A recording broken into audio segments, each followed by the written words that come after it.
I think we're okay now. Bahati, you can confirm that?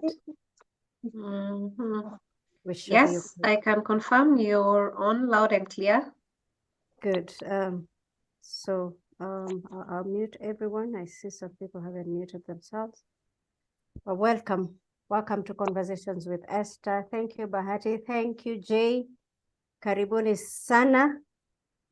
So we will start with a word of prayer. Very quickly, let us pray. Father, in the name of Jesus, we thank you for this session. Thank you for what we're about to learn. Thank you for Anne. Thank you for Jay that will be taking us through this session. And thank you for everyone that has attended. We pray that we will get what we expect. In Jesus' name, amen. Amen and amen. So for intro, allow me to go into a slide here for conversations so that for those that are joining us for the very first time, we can be able to just have a look at and simply understand who Conversations with Esther is. So I'll just do this super fast. So Conversations with Esther is an impact-driven professional platform that informs, educates, and rebuilds mindsets. We ignite ethical and authentic leadership, promoting best practice within industries. Conversations with Esther equips the workplace with relevant legal, HR, and holistic wellness skills while supporting employers in attracting, developing, motivating, and retaining productive talent. Now, guided by our three values, integrity, excellence, and impact, we envision a workplace transformed by candid conversations, respectable relationships, and intentional leadership. Now, this is our theme for 2024, prioritizing holistic wellness. We are going by the 7 pillars. We are almost done. We have done the physical, mental, financial, social, spiritual. We are on the environmental pillar, and we will then move into the intellectual. Now, some important announcements. We have an upcoming, just allow me to mute this. Sorry. We have an upcoming capacity building conference. Now, our conference is very, very different.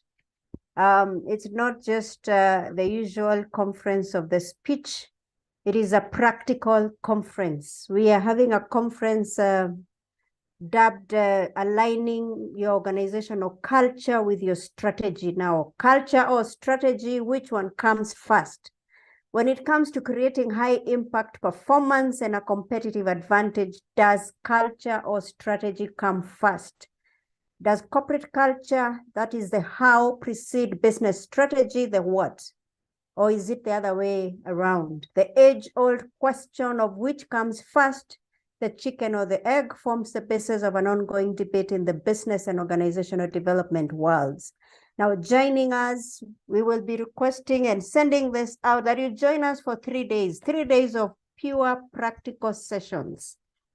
Now, during the sessions on the 3 days, we will audit your organizational culture.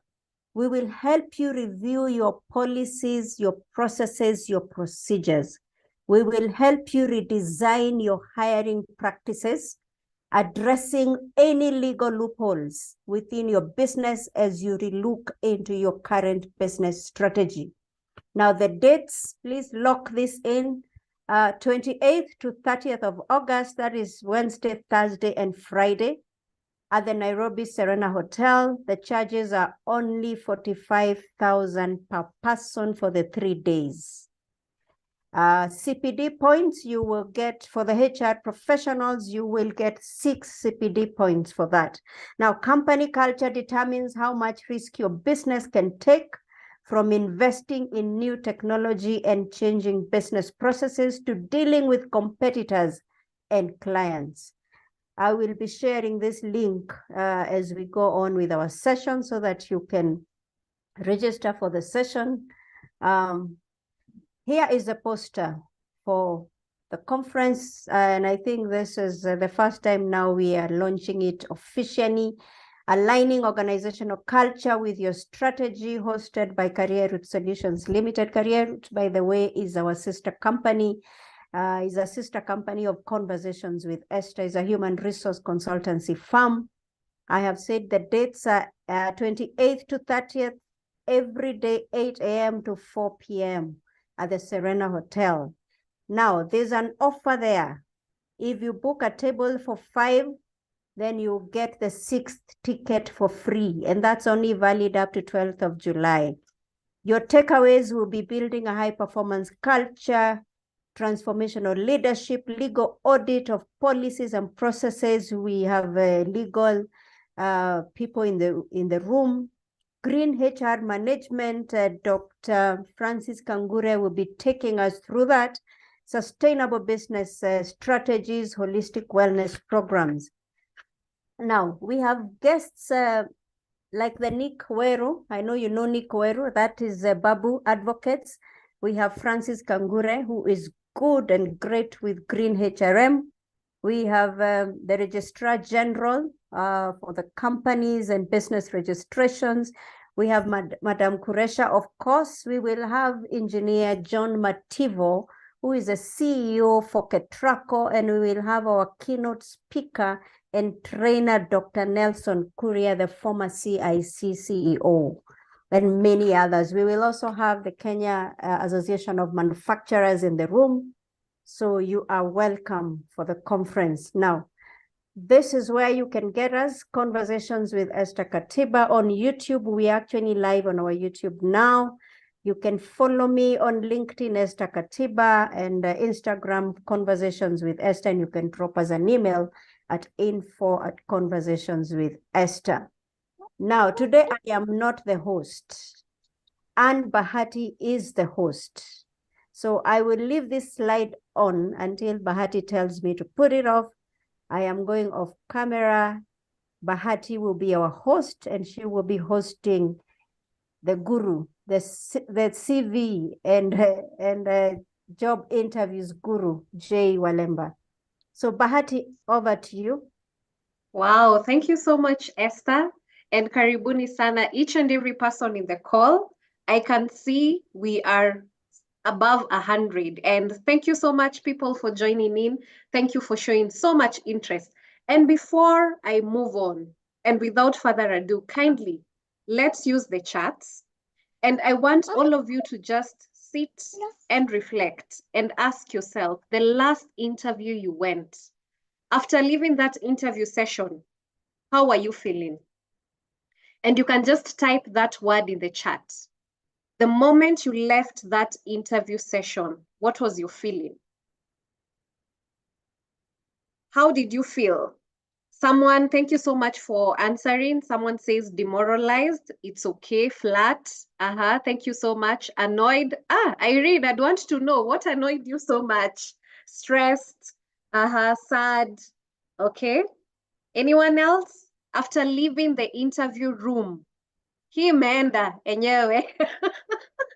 You could have done better, yes. Defeated, stressed, and all that. So basic, confused, very optimistic. Yes, we do not always leave the interview room feeling down, the negatives. There's always something positive.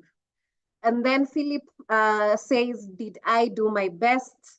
AKW felt that they had succeeded, discouraged, hopeful, tired, optimistic, and all that. So thank you so much for that. The other question I'd want to ask you, assume I was having an interview with you right now. How do you think you would perform in the current state of mind that you are in the current setup that you are in the current state of just the feeling of preparedness? If this was an interview session, how would you feel? How do you think you would perform? Stephanie, to be honest, I don't think I'd pass. Okay, thank you so much for your answer. Fairly, okay. Average, not so well. Out of 10, I will get a 3. Why so low? Anxious, still I'll ace it. Yes, that's the spirit. Not good. Yes. So basically, all those feelings that you're feeling and just your perception of how you'll perform. That is why we are having the session today. Coincidentally, earlier today, I welcomed a new member to my team. And when they were being taken around, it reached that they were coming to my office for just the usual welcoming introduction because I'm the HR. And when we were left, the two of us, that lady looked at me in the eyes and told me, I did not know that I will make it. Based on the interviews, I actually feel like it's a dream I am here today. And that is why, ladies and gentlemen, we have this session today whereby we have none other than the person who makes us employable, the guru, the CV kings himself, JCVs. So JCVs is a well-known person in our HR circles, a well-known person in the career consultancy and mentorship sessions, circles. And I'll just tell you a little bit about him. So Jay is not all about CVs. He might have been the CEO and the lead consultant at JCVs, but he's actually a HR consultant and an international one for that matter. So he leverages the international HR expertise and resume writing skills to empower job seekers worldwide. So he holds a Bachelor of Commerce in HR from KU and a certificate in International and Strategic Human Resource Management from Allison. He has a solid academic foundation and a global perspective on the HR fields. He specializes in crafting compelling resumes that showcase individuals' qualifications and experiences to stand out in today's competitive job market. By employing a strategic approach and staying up to date with industry-specific keywords and requirements, he consistently delivers resumes that maximizes their clients' chances of securing interviews and landing their desired job. So he's not all about CVs.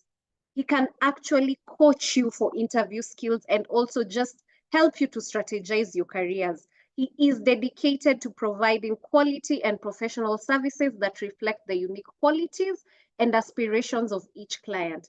His goal is to help job seekers achieve their career goals and thrive in today's global job market. Mkubwa, JCVs, karibu sana to the session. And maybe as you kick off, let me ask you, is a good CV enough to land you that dream job? Yes, a good CV is not enough to land you that job. Good evening, everyone. Thank you so much for joining us this evening. I think the introduction part and did me justice. I'll not add or remove anything. I'm so happy to be here. So a good CV will get you an interview invite, but it will not land you the job.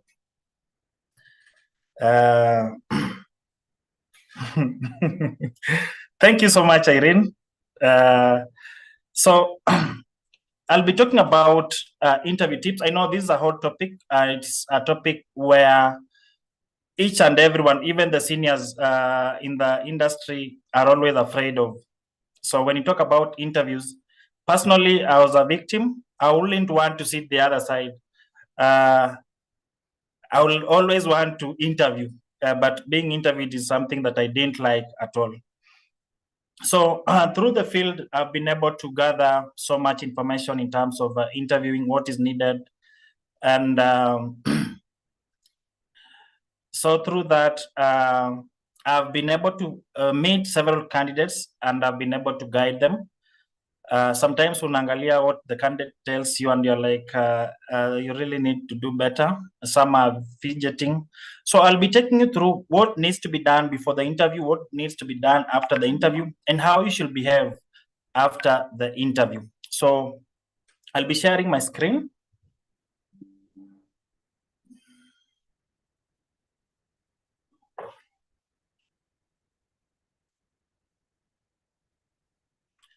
And I hope you are able to see my screen. Yes, yes.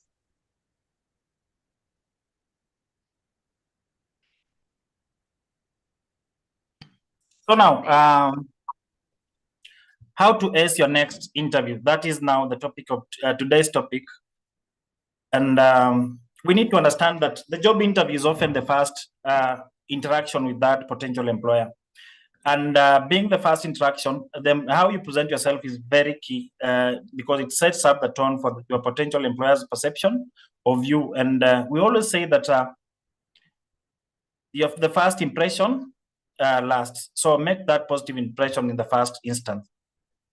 So what happens is that when you apply for a job, I always advise that the first time you see the job, when you see the job immediately, you need to make that application. We have several job seekers that are also vying for the same positions. So make sure that you apply for the position immediately you see it. I've heard people talk about, let me apply for the job once I get home, and it's 8 in the morning. I don't know how heavy your CV is that you have to get home fast in the evening so that you can make that application. So make sure you apply for the job immediately you see it. Now, what are some of the importances of having a good preparing for an interview before you go for that interview? So number one, important is that it boosts your confidence. Once you prepare for the interview, you have that knowledge on what to expect in an interview, and it helps reduce that anxiety and makes you feel more comfortable and in control. We always say that when going for an interview, you are the person that can determine whether it should be a conversation or an interview. So making it a conversation is upon you as a job seeker. So you should be able to make that interview a conversation. Then the number two aspect is that it demonstrates professionalism. Being well presented shows that you take the opportunity seriously and respect the interviewer's time. So having being prepared is key. Number three, it enhances communication skills. Once you start preparing for the interview, it helps you articulate your thoughts clearly and then avoid unclear responses during the interview. Number three, important is that it increases your knowledge about the company, because before you go for that interview, you have to research about the company. At some point, you'll have to research about some of the things like maybe the profit of the company, some of the leaders of the company, the board. So it increases your knowledge of that company. Then number five, and the last one, is that it improves your chances of success. We've talked about having other people vying for this position. You're not the only person going for this position. I know most of us are very good when it comes to job performance, but we have an issue when it comes to preparing for interviews or presenting ourselves in the interview. Sorry. Then, things to do before you go for that interview. Things to do before you go for the interview. Number one, we need to research about the company. Understand the company culture, understand the company goals and visions, because there are some questions during the interview that you'll have to use the company vision or goals to be able to respond to such questions. Questions talking about how you relate to that company or how you are interested in that company. Align that response to the vision and mission of that company, so that now the potential employer can see that you really resonate with what the company is doing and its mission. Number two aspect is to make sure that you arrive early. Early arrival shows that you value the interviewer's time and you are prepared for the interview. It also gives you time to just feel comfortable, time to relax, and be able now to respond well during the interview. The number three aspect is to understand the role. Familiarize yourself with the job requirements and responsibilities. Know the skills and experiences the employer is seeking. Make sure that you align all your responses to the skills that have been aligned in the job description for that position. You match your skills and qualifications that is required. There are some questions that will come directly, expecting you to respond to those questions using the skills that have been highlighted and using the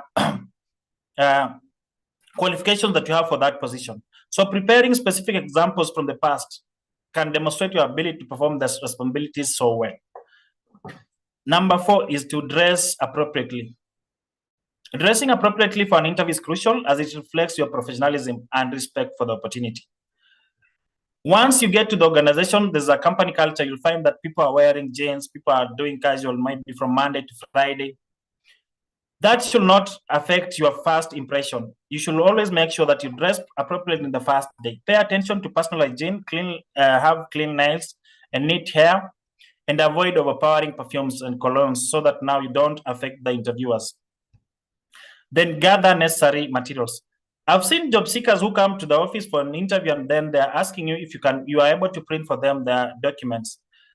That shows lack of preparation, and it might not end well with the potential employer. So make sure that you bring the necessary copies. If they are resume, if there's a CV, if there are certificates, make sure that you do that. Carry a pen and notepad ready for notes and questions, if any, and if they are needed. It's better to have them than not having them at all. So now, what are some of the interviews that we've been able to go through? You know, what we need to understand is that while answering interview questions, you need to understand which category that question falls in. So the first one, and which is the most common in all professions, is the general questions. The general questions are just there to be able to, these are questions that typically used to start the interview and gather basic information about the candidate. So when an interviewer tells you tell us about yourself, that is a general question, and you need to respond. To tell us about yourself, you need to respond to that recruiter based on what they are looking for in that position. Tell us about yourself. You need to tell us about your name. You need to tell us about your academics. You need to tell us about your experience. And when talking about experience, be very intentional on talking about the experience that you've had in relation to the job that you're applying for. Why are you interested in the position? If there's need for growth, I know most of us, we look for jobs, you want to move because of money or finances, but why are you interested in the position? You can't tell the recruiter that you're interested in that job because of the money. Talk about why you want to move, if it's growth that you're looking for, and you can also talk about why you're moving to that organization, because your values might be resonating with the values of that organization. So tell the recruiter about that. What do you think about the company? So you've done enough research about the company. Talk about what the company does. Is the company in the manufacturing sector? What is it manufacturing? What are some of the products that is giving in the market? Is it an NGO? What is the mission of that NGO? Which areas are they covering? So make sure that you have that information at your fingertips, so that once you ask these questions, you can be able to respond to them so well. Number two type of the interview question is what you call the technical questions. When talking about the technical questions, we are talking about the job content skills. And talking about jobs content skills, these are tailored towards a specific position. And this one can be pulled directly from the job description. If you are in the HR field, they can tell you to take us through the recruitment process. So you need to highlight every step in the recruitment process one by one, and make sure that you take them up to the last step. If you are in the database industry or the IT industry, can you explain to us how you optimize a database? What programming languages are you proficient in? So talk about a language that you are proficient in and explain how it can be applied. So these are technical questions. They vary from one profession to another. Then you have the number 3 of the C type, which you call the situational questions. Situational questions are questions that present hypothetical situations to understand how the candidate will handle them. When interviewers are asking about situational questions, they're asking about things that they know happen in this position from time to time. So when they are talking about can you give an example of a time when you showed leadership? This is something that happens. Maybe your boss is someone who travels around. You might need to make a decision while your boss is not around. And now, how can you be able to demonstrate that you showed leadership in a previous role? So be able to use the STAR method, where you talk about the situation, the task that is ahead of you, that you need to, how you need to tackle that, and then the action you take and the result. When answering the situational questions, make sure that the result is always positive. You must make sure that the result for situational questions is always positive. Then another type of an example of another question can be describe a situation where you had to work under pressure. So make sure that you use the STAR method. While using the STAR method, talk about the situation, task, action, and then the result. Always make sure there's something to notice, that always make sure that the result is always positive. We have the number D, which we call the behavioral questions. These are questions that explore the past behavior in specific situations to predict future behavior. The purpose for this is just to understand how the candidate has handled various scenarios in the past. So how will you handle a conflict between two members? So they are looking about specific skills.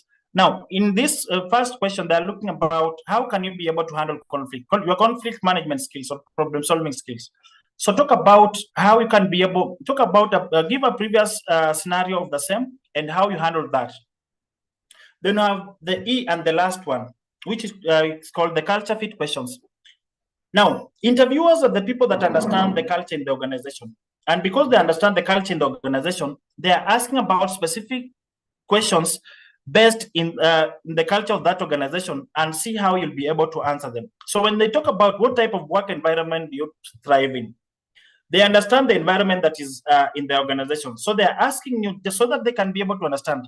As much as you've passed the interview, maybe the first and the second interview, this is the last. In most cases, the culture fit questions are the last questions in an interview, where you've now passed the first interview, the second interview, and maybe now they want to give you this contract. So they'll need to understand what kind of leaders will you like to work under, or what kind of leader are you? So these questions are basically customized to fit the organization's requirements. So make sure that you have done enough research about the organization and you are able to respond to such questions in an interview based on what they are looking for. Then there are several things that you need to observe during the interview. A number one thing you need to do is to smile warmly and maintain eye contact. This shows that you are engaged and interested in the conversation. So I've talked about when you go for an interview, you are the person to determine whether it will be an interview or it will be a conversation.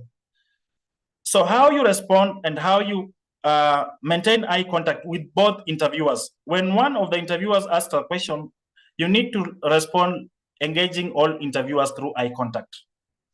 The number two aspect is to listen actively. Pay attention to what the interviewer is saying and ask clarifying questions if need be. Number three is to provide specific examples when responding to questions, especially when you have experience. When you are experienced, you need to give specific examples so that the interviewer can really relate with what you are telling them. So make sure that you give that. Ask thoughtful questions. Once given an opportunity to ask questions, make sure that you demonstrate your genuine interest in the role. Don't ask questions that are self-centered. When I talk about self-centered questions, I'm talking about questions that are only centered to you. You are asking questions about if there are opportunities for you to grow. If you're asking questions about if they can allow you leave work at 5 or at 3 or 4 so that you can go to school. Those are not questions that you need to ask during the interview. These are questions that you need to talk about when signing the contract. Be clear and concise. Avoid rambling or using jargon that the interviewer may not understand. Then ask insightful questions. The insightful questions shows that you are curious and have done enough research for that position, for that interview. Then avoid questions about salary and benefits in the first interview. This can be premature and may give impression that you are more interested in the compensation than the job itself. So make sure that you asking questions that are shows your interest are always related to the company.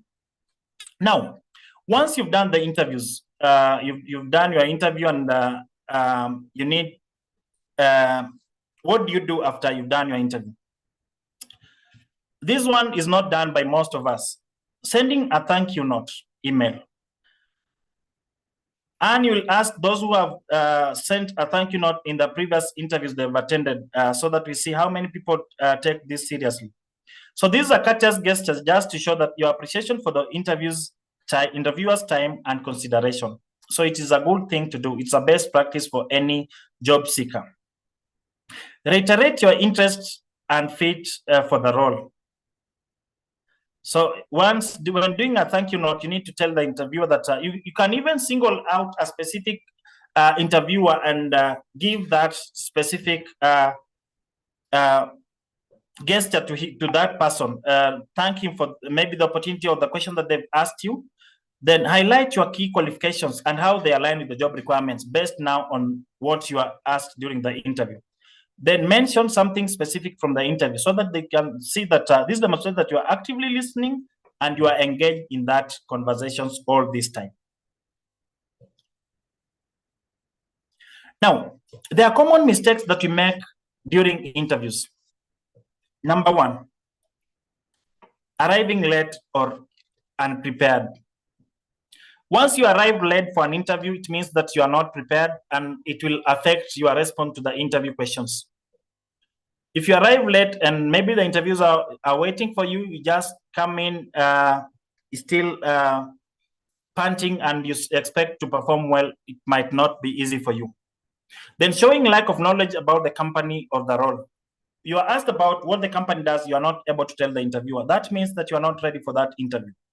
Then speaking negatively about the past employers or experiences. This is something that most job seekers will talk about. They'll badmouth the previous employers or even the supervisors who are the referees for the same people. Then failing to ask thoughtful questions about the company or the position. Some of us end up asking questions about the benefits for that position and what are some of the benefits and if there are opportunities for growth for that position during the first impression, the first interview. Then oversharing personal information that is unrelated to the job.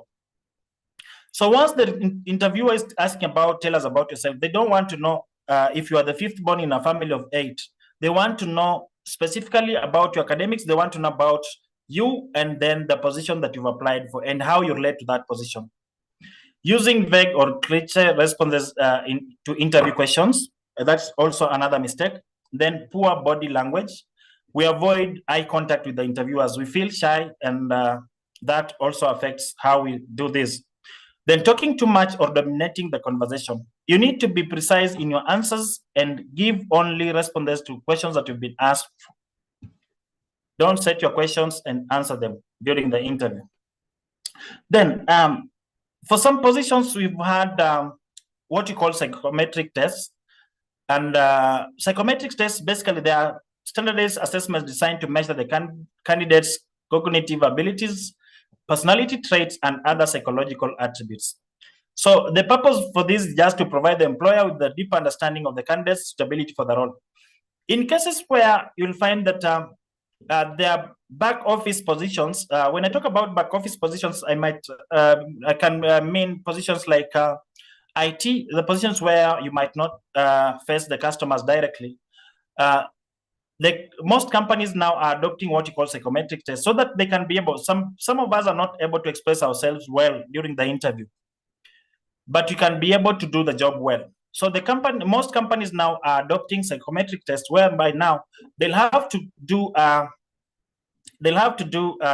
average of your score in the psychometric and then give you the position based on now the average score. So we have what you call the aptitude tests. So the aptitude test assesses specific abilities. In most cases, they are numerical, verbal, and logical reasoning abilities. So numerical reasoning involves solving problems with numbers and data interpretation.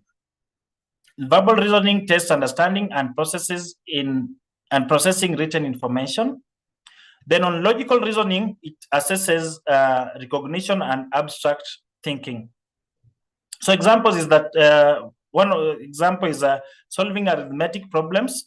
This is most common with the technical roles like data analysis, accountants, then answering questions based on reading passages, then identifying the next shape in a sequence. This is an aptitude test.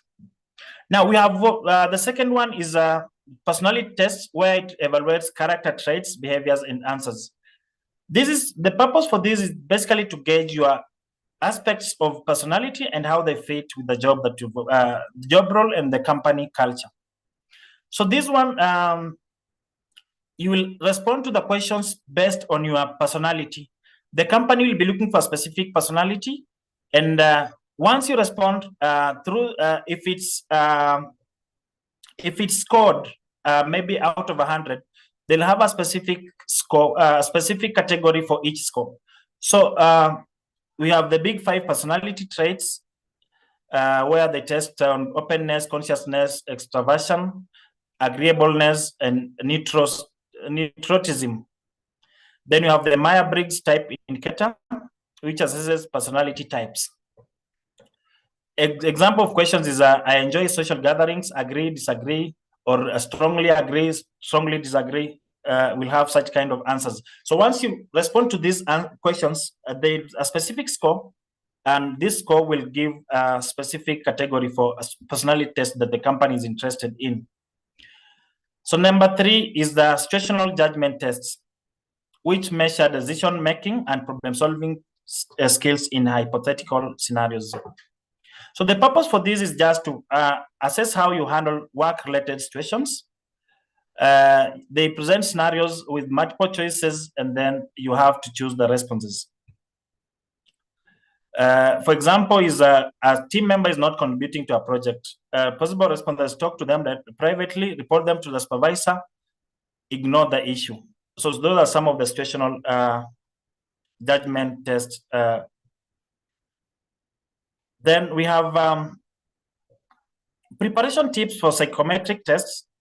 Number 1, you need to familiarize yourself, understand the type of tests that you'll be taking based on the position that you've applied for. When you go online, you are able to get examples of tests that are likely to come for that specific position. So research common tests and practice different question types. Number 2 is to practice regularly. Use online sources and practical tests to familiarize yourself with tests and improve your speed and accuracy. We have Test Gorilla, a resource that is online for free. You can create an account and be able to do these tests. Then improve your relevant skills. Enhance your numerical, verbal, and logical reasoning skills through targeted exercise and practices. Then stay calm and focused. I've seen some companies, for example, the UN, where now you have to do the psychometric test. They even have a camera that will be monitoring you doing this, so you can not be able to maybe do research or have someone do this for you. So you have to be able to prepare for this so well. Then manage your time effectively during this psychometric test, because all of them are timed, and you should be able to manage time effectively and be able to answer as many questions as possible. Avoid rushing and getting overwhelmed by staying calm and focused.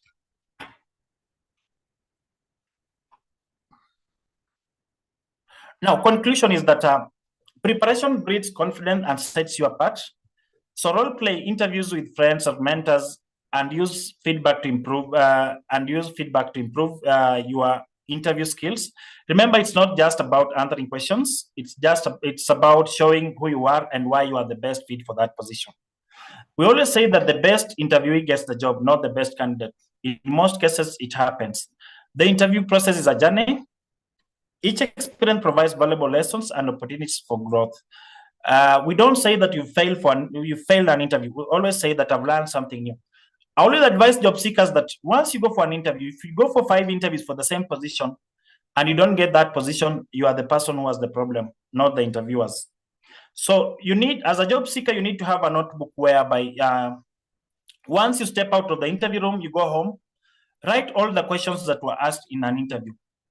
For those questions that you are unable to respond to, or you felt that you didn't give enough, research on the same questions so that next time you're going for the interview, because interview questions, especially if you're going for the same position, they'll always be repeated. So make sure that you understand the questions that you failed in the previous interview, and you can be able to improve on that. Then remember that every interview is a chance to learn and improve. So approach each opportunity with enthusiasm and determination. I've seen people talk about when starting, people have talked about they've left interview rooms confused, they've left interview rooms while others are optimistic.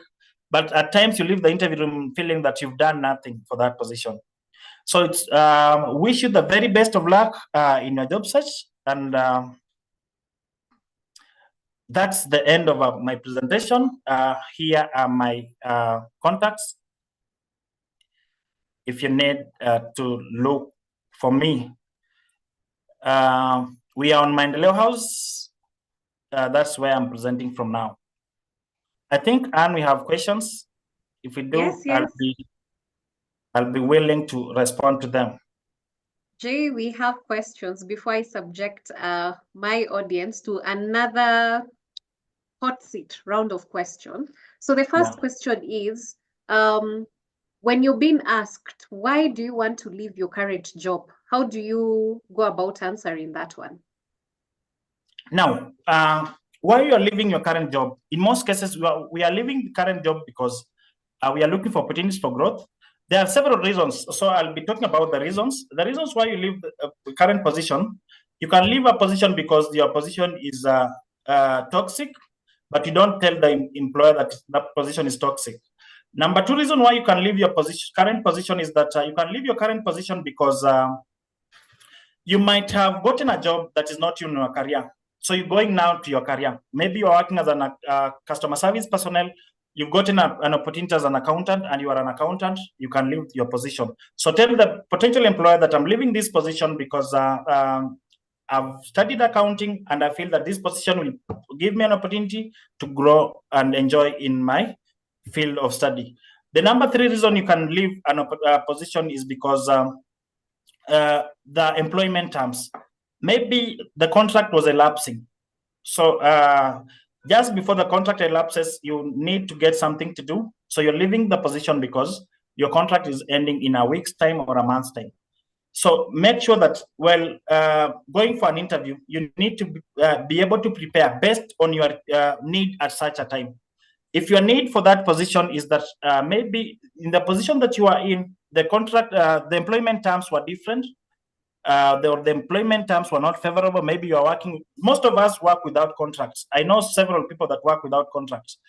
If you're working without a contract and you feel that maybe this organization structured can give you a contract, it's an opportunity for you to leave the position as well. But when asked during an interview, in most cases, talk about opportunities for growth, and you feel that you've grown as an individual, you've gained skills in the previous organization that you can be able to apply in a different role. All right, thank you so much for that. And tied to the same question is, and I know you had answered the question for when you're asked, do you have any question for me? And I remember you answered it. Bottom line is always have questions that do not center around you. And I think that's the guidance you gave, Jay, not unless I'm mistaken. Yeah, that is the guidance. How do you answer the question, why did you change from one job sector to another, like from IT to customer service, when really the reason is that you were looking for a job in your area of expertise? Now, through my experience as a career coach and a strategist, I've met several people that have, I think over 80% of job seekers or over 80% of the young people mid-level and entry-level positions, these people are misplaced. Someone is in a different career and they studied a different line. So now, there are those options whereby umetoka shule, you get an opportunity, umeitiwa kazi, you start maybe working as a direct representative sales rep in the bank. You've done procurement. By the time now, people get comfortable so easily. The bank gives you good money, you making sales, you're getting over 100,000. By the time you realize that you need to go back to procurement, you already have 2-3 years in the banking industry. So you are not sure whether to continue being in the banking industry or to go back to procurement. And the biggest mistake that job seekers make is that we don't upskill. Once you settle in another field, you need to upskill to be able to compete favorably with other candidates in that field. But once we settle, you're working in a bank and you've done procurement. So by the time you are realizing that you are in the wrong career, you only realize this when you've lost your job. You want to apply for other positions in the same area. You find that there's people who are qualified more than you, and they have more skills, and they have upskilled in the same area. So you end up not getting the job. So the only opportunity you have is to go back into our area. And when people going back into our area, is that now we lack that patience. You are earning 100,000. You need to start as an entry level. You know, most jobs in our economy, in our country, they'll start paying you 30,000. So you had set your life at 100,000, but now you need to lower your life at to 30,000. So you end up getting stressed. You end up depression creeps in, and then that is how you have mental health issues. So once you settle in a different career and you really feel that this is now your path, make sure you upskill. But getting back into another field, we join these positions because you need to provide, you need to pay your bills. But as much as you need to pay your bills and as much as you need to earn a living, make sure you don't forget your career. And if you do forget your career, make sure that you becoming more you upskill to be able to fit in that other career. Wow. Yes. So bottom line is you upskill, you don't remain the same way as you are. Then there's this elephant in the room. Before I move to the bigger elephant, so I have gaps in my resume. So how do I go about answering that question? Now, gaps in the resume is a common illness, especially for those for ladies because of motherhood and such issues. Now, once you have an interview opportunity, you need to prepare well, as we've said. So gaps can be addressed by just not any employer will want to see that you've been off for 3 years without gaining any extra skill. So based on your career, if you are in the project management field, you've worked, maybe you have a gap of 3 years. So what were you doing during these 3 years? Talk about even volunteering in a children's home and helping train children on entrepreneurship skills. The children, kids in that home on entrepreneurship skills. So talk about something that you are doing, even if it's on a volunteering basis, that helped you gain a different skill that can help you in this position. You are on maternity leave. Talk about getting another course on Allison. Online courses, we have Allison with free resources. Talk about getting another course on Allison or Coursera, and then improving the skills, upskilling. We've talked about upskilling. So during these gaps, make sure that there's something that you're doing that will help you upskill. So any employer will be able to see that you've gained a skill that will help you in the position that you're looking for. So when upskilling, we don't just upskill. For example, you are on maternity leave, you're working in the banking sector, make sure that you're upskilling in that line because that is the line you want to venture into. So always make sure that you upskill in something that you want to venture into. Whether it's providing skills for services for free, you gain the skills, make sure that you do so that you can be able to do that and indicate that in your CV. During this period, I was doing volunteer work with this organization. Okay. So there's also another very interesting question that had just come up from Norbert. Esther, yourself, and sometimes myself, we are involved in just recruiting on behalf of other organizations. And in the initial stages, we do not disclose who our clients are. So how can the candidates be better prepared for those interviews? For instance, how do you even research an anonymous company that these interviewers are on the hunt for candidates? Thanks for that. Now, what happens is that as a recruiter, I'm in the recruitment space. As a recruiter, what you need to do is that you need to tell the potential candidates that when sending out this advert, our client in the manufacturing industry, in the manufacturing space for ABC. If they are manufacturing plastic products or plastic packaging products, flexible packaging products, tell them that our client is in the plastic packaging industry is doing ABC. So now when you're doing background check, you are doing based on now the kind of the industry the client is in. So you might not disclose the name, but just that clue. If you're talking about beverage company, a soft drink beverage company, you might think you might relate with Coca-Cola, you might relate with Highlands, Excel Chemicals. So now when talking about these companies, you are talking about now you're looking at what they do they're in the FMCG industry, so that now you customize your answers to that industry. As a recruiter, make sure that you highlight the specific area the client ventures in. Okay, so thank you so much for that. Then allow me to go to the biggest elephant in the room. What is your salary expectation? Now, salary expectation. Now, I've talked about the reasons you will want to move from one area to another. I've had people that talk about even they are willing to take a lower salary so that they can get back to their career. So now, what has necessitated your movement from organization A to B? Is it because of salary? Is it because of career? Is it because of growth? Is it because of a toxic environment? Is it because of maybe the culture of that organization? They have night shifts and you don't want night shift. Is it because of the culture that they are working on Saturdays and you are an SDA person? You don't want now to have work in such an environment. Now, once you understand the reason why you are moving from this organization A to organization B, why you want to move, you can tailor your questions based on that.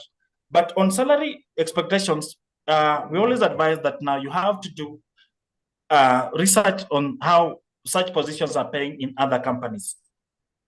So there are resources online like we have My Job Mark has this information as well. We have salary surveys. We have the other one, what do you call it? Online as well. So all these resources are giving us an opportunity to giving us a hint on how what to expect in that position. And also another thing that you should always consider is that are you in your right career? And now you consider the benefits that you're getting in organization A. In organization A, I'm earning 100,000. I have medical for my family and myself. I have this allowance, when go for holiday. So look at all those factors before you go for this interview. So once you get to that interview, when you're going for this interview, because maybe in the current organization, you have a very, it's a good environment where you can grow, an environment where you feel that you are enjoying your work. So what can only necessitate your movement from this organization will be something in a range of maybe $500,000. Then I always advise that as a job seeker, you should have a tag on yourself. Based on your skills and experience, you feel that how much are you worth? Are you worth 200,000? Are you worth 300,000? Are you worth 50,000? Are you worth 10,000? So if it's a position where the experience is needed, make sure that you have a tag on yourself. And most of the time you ask job seekers, ukiwashtua kuambia amekwambia 100,000 unamwambia we are not able to provide that. 90% of job seekers watakwambia I'm willing to negotiate. Now this shows that you don't understand even your worth. You should be able to understand your worth. Understanding your worth means that before you go for that interview, while applying for this position, I'm applying for this position because I'm looking at 100,000 and above. So have that tag on yourself, and then also consider your current salary and benefits that you're getting. So that once you move from this organization, you don't have a disadvantage joining the other organization. So you are sure that because I was earning 100,000 or 200,000, I can be able to earn more than that in the next organization. So make sure that you have a tag, you know your worth, and then once you talk about the salary in an interview, make sure that you stand firm on what you are asking for, because you know at the back you are working and you have a salary. If you're not working and you don't have a salary, that's also another issue. So be very away on these options. If you're working or not working, and then what can you do about that? Okay, so thank you so much. That was well answered. And I think you've asked us the $1 million question. How much are you worth? If I am to say, come, I am offering you, I want to offer you this job, how much are you worth? Have you thought about it? And what are the parameters that are actually advising into that? So I think I have exhausted all the questions. Eunice, your hand is up. So I'll give you 2 seconds to unmute yourself and to ask the question that you have before I move to the next session. Eunice, go ahead.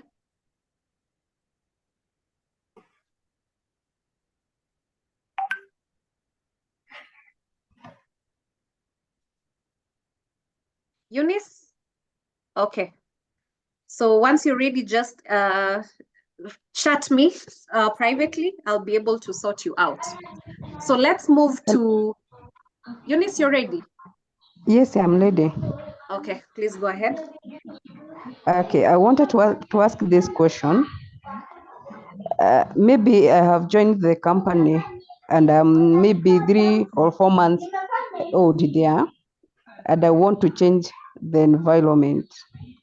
because of toxicity and all that. Then I go to an interview, they're asking me why am I leaving, and I'm 4 or 3 months old. How would I answer that question? Now, sometimes, we've talked about bad mouthing your previous employer. It's a mistake that you make in the company, in the interview. So whether the employer was an issue, you don't have to tell the potential employer as well that I'm moving because of my current employer. So what happens is that now the reasons that necessitate you're moving, you can talk about issues with the terms. Initially, you agreed maybe on. I've seen this happen. The employers that during an interview you agree, you have a salary discussion, you have a discussion, even when signing the contract, you have a salary discussion. You're going to get 100,000, but once you go signing the contract, you find that they're giving you 30,000. Or maybe 30,000 less to maybe to 70. You agreed on 100 and they're giving you 70. So in such an instant, you are free to move. But this person has made sure that you resign in your previous position. And that is the mistake most of job seekers will make. We resign on our current position without signing the contract for the next employer. So make sure you sign the contract before you tender in your resignation. Once you find that the terms of this position, the employment have changed from the previous discussion, you can be able to move. That is a reason you can give to the potential employer when going for an interview that initially I've joined this organization. We had this discussion at the start, but when I joined, the terms changed, so it necessitates my leaving this organization. So there are several reasons you can leave an organization. Maybe you can talk about it having been a short-term contract where you are just there for maternity cover, especially if it's a short period and you don't have a specific reason that you can give the potential employer. And giving a negative information about the other employer, previous employer, will also be an issue. So you need to think about some of the reasons that can make you leave on short term. Maybe a maternity cover, and maybe issues with terms of employment and others. Okay. Sawa, thank you so much for that. And maybe just to add on to what you said, people, it's okay to want to leave an organization as soon as you go in, based on just how the environment is, the situation is, but as how Jay has said, how you package that information is what matters. Then there's another question. Is it a red flag when you're offered a job without the interview stage? So people, please type in your questions in the chat so that we can be able to classify them, so that we can lump them and they're answered as a whole. So Jay, back to you. Is it a red flag when you're offered a job without the interviewing aspect? It's a red flag. Mm-hmm. Because you have to go through the interview so that you can be able to understand the position well and show these potential employers well that you understand the position. And then from there, you can be able to proceed now and discuss terms.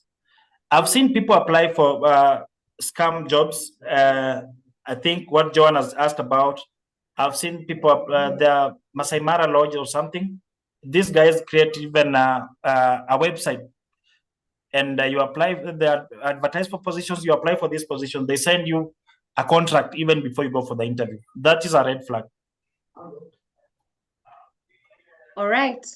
So basically what Jay, you're telling us is to employ the speed, the intuition and the sound judgment aspect before we accept offers, before we even just accept. And we just being aware of how easily we are to be scammed as job seekers. So there's the question of,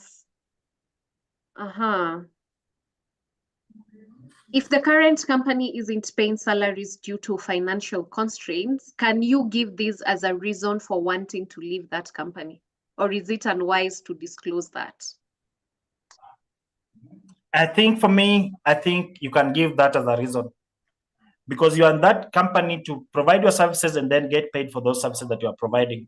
But if you're not getting paid for the services, it means that you are unable to pay your bills, you are unable to finance your life. And so it's okay to talk about it. And you can help there. For me, I feel it's very okay. Yes, it is. Just depending on how you frame that question, how you frame your answer and all that. Remember, bottom line, you do not want to look like you bad-mouthing or you're so bitter about your past employer. So you can disclose such aspects, and it's perfectly understandable to do that. Then we have, it is common knowledge that most people who speak fluently stand a high chance to be hired. How do you ace an interview if you're a stammerer, like Moses in the Bible? No, but I know nobody will always ask, will always want to pin me down.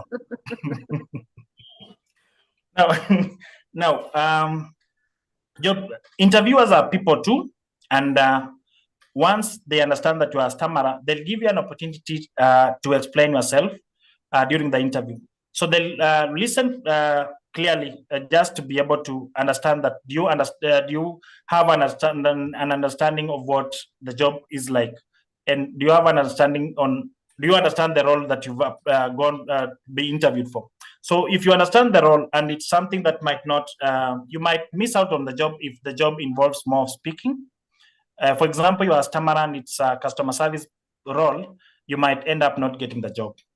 But if it's a back office job and you have the technical skills to be able to handle that, I'm sure back office like roles like maybe accounting, even the HR, they might be able to select for that, as long as you have the skills and qualifications for the same. But based on the role, if it's customer service where you need to be able to pick calls, you need to be able to transfer calls, you might not be able to get that position. All right. So now, thank you so much. I think we've exhausted majority of the questions. So now let's get to the $1 million question. When we started the interview, the session, I asked you, if we were to go on an interview right now, how do you think you would perform? So now I want to give a spin-off question based on what Jay has taken us through. If you were to go for an interview right now on a scale of 1 to 5, how do you think you will perform? 1 being very poorly and 5 being excellently. So on a scale of 1 to 5, if you were to go for an interview right now, how do you think you will perform based on the nuggets and the insights that Jay has given us? Wow, people, we will ace these interviews. I'm seeing 4s, 3s, 5s, 4.5s, excellent. A strong 4.5, a 4. That's the spirit, yeah? Then a 4. So I think, Jay, a 10 out of 5. Owen, that is top confidence. Thank you so much for that. Yeah. A 4, 4, 4, 4, 5. 4.9 out of 5. Bring it on. Yes, that's the spirit. So if I'm to sum up what Jay has told us, one thing that I would want all of us to have as a takeaway is that you must be prepared for interviews. And you must treat each interview as if you're going for a new one. Never ever go with that casual, what do we call this, attitude that I can ace it. Always prepare for the next interviews.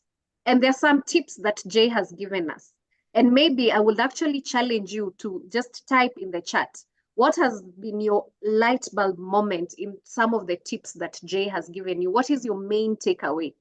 So please type it on the chat. What is your main takeaway? What are you going to do differently? And make it very short. What are you going to do differently so that you can ensure that you're better prepared for your next interview? Jay has shared quite a number of nuggets. I personally have had the light bulb moments, the aha moments. What are your key takeaways? What is that thing that Jay has told you that you're going to do to better prepare you? And thank you so much, Winnie, whereby you said your main takeaway is you research on the company and always carry a notebook. That was quite profound. Thank you so much for Winnie. Any other person who'd want to share what their main takeaway point has been? And as you share, yes, practice on the different types of interviews. the thank you email, the be punctual, yes, because it will affect just your composure in the interview, thanking the interviewers after the interview, thank you. Yes, I think majority of you didn't know, don't badmouth your current employer, even if they're not the best. Write questions asked to propagate your way forward, that is true. Do a research about the company, compose and prepare well, yes. And how to answer your gaps. So I sit on the other side interviewing candidates quite a lot. And the candidate that stands out the most to me is the one who exudes confidence, who knows what they are worth, who sells their values rather than their problems, and who shows interest to work in the company. And how do you show interest? Show that you've researched about the company, show that you've researched about the leadership in the company, and show your eagerness that you'd want to work in the company. So with that, ladies and gentlemen, allow us to wrap up our discussions, and we encourage you to go forward, prepare, and be confident, and tag your worth. Ask yourself this evening, how much are you worth? If you're asked, what is your salary expectation? What will you say? And yes, we are live on YouTube. For those who did not manage to join us on time, who've not managed to catch up on the conversation from the beginning to the end, don't worry, it is recorded and it is live on YouTube. So Esther, thank you so much for posting the link there. So remember to follow JCV's on LinkedIn and also all the socials. We will also type those details on the link. Also remember to follow Conversations with Esther Katiba. Remember to follow Esther Katiba and also myself, Anne Bahati, on LinkedIn for more discussions on just how to better prepare yourself in your career, how to better prepare you to thrive. Because one thing interesting, the three of us are actually all career guidance and coaches. So feel free to reach out. If you need your CV revamped, Jay is your person. If you need that interview coaching, speak to Jay, speak to Esther, speak to myself. We will definitely prepare you for your next big role. And above all, remember that yes, you can do it. And with that, ladies and gentlemen, allow me to end the session and to thank each one of you, the 100 on this call and the many, many more who are on YouTube. Thank you so much for following through, for being engageful. See you next Wednesday with Conversations with Esther. Have a lovely evening.